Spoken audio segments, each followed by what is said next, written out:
Hi friends, welcome back to our channel Lakshmi M tips. తిరుమలలో శ్రీవారి ఆలయం ఎదురుగా ఉండే గోపురం ఒక అద్భుతం అయితే దానికి మరింత అలంకరణ తీసుకొచ్చేది దానికి ఎదురుగా ఉండే పొడవైన 4 స్తంభాల మండపం. దానిని గొల్ల మండపం అంటారు. తిరుమలలో తప్ప మిగతా ఏ ఆలయాల్లో ఇలా మహద్వారంకి ఎదురుగా మండపం అయితే ఎక్కడా ఉండదండి. దీనిని గొల్ల మండపం అంటారు. దీనిని ఒక గొల్ల మహిళకు గుర్తుగా ఇక్కడ నిర్మించారు.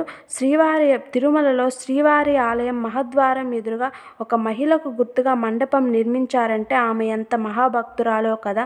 ఆమె ఎవరు, ఆమె చరిత్ర ఏమిటి, ఇంకా ఆ గొల్ల మండపం యొక్క చరిత్ర ఏమిటో ఈ వీడియోలో మనమైతే తెలుసుకుందాము. పూర్వం తిరుమల కొండ మీద సాలువ మల్లయ్య దొర 1000 కాల మండపం నిర్మిస్తున్నారు. అప్పుడు రోజుల్లో కొండ మీదకి కొన్ని వేల మంది శిల్పులైతే ఆ మండపం నిర్మించడానికి వెళ్ళేవాళ్ళు. అక్కడున్న చంద్రగిరి నుండి ఒక గొల్ల మహిళ పెరుగు కుండను నెత్తి మీద పెట్టుకొని కొండపైనున్న శ్రీవారి ఆలయం వద్దకైతే వెళ్ళేది. అక్కడున్న భక్తులకు ఇంకా శిల్పులకు చాలా తక్కువ ధరకు చల్లని మజ్జిగ అమ్మేది. ఆ గొల్ల మహిళ గోపమ్మ రోజు ఆ శ్రీవారి దివ్య మంగళ రూపాన్ని ఎంతో భక్తితో దర్శించుకునేది. ఆమె పెరుగు అమ్మగా వచ్చిన డబ్బును కొంత కొండ మీదున్న బండ కింద అయితే రోజు కొంత దాచిపెట్టుకునేదంట. ఒకరోజు అక్కడ ఉన్న శిల్పుల దగ్గరకు వెళ్ళి నా వంతు సాయంగా ఉడతా భక్తితో నా పేరు మీద ఒక కట్టడం నిర్మించమని అడిగిందంట.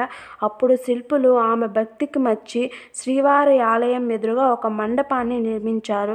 అదే ఇప్పుడు శ్రీవారి ఆలయం మహద్వారం ఎదురుగా ఉండే గొల్ల మండపం. ఈ గొల్ల మండపం పక్కన పూర్వం 1000 కాల మండపం కూడా ఉండేది. ఇప్పుడు రాను రాను రీసెంట్గానే 1000 కాల మండపాన్ని అయితే తొలగించారు. కానీ గొల్ల మండపాన్ని మాత్రం ఏమైతే చేయలేదండి.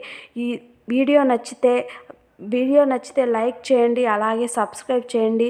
తిరుమల మరిన్ని అప్డేట్ కోసం నా ఛానల్ని అయితే సబ్స్క్రైబ్ చేసుకోండి.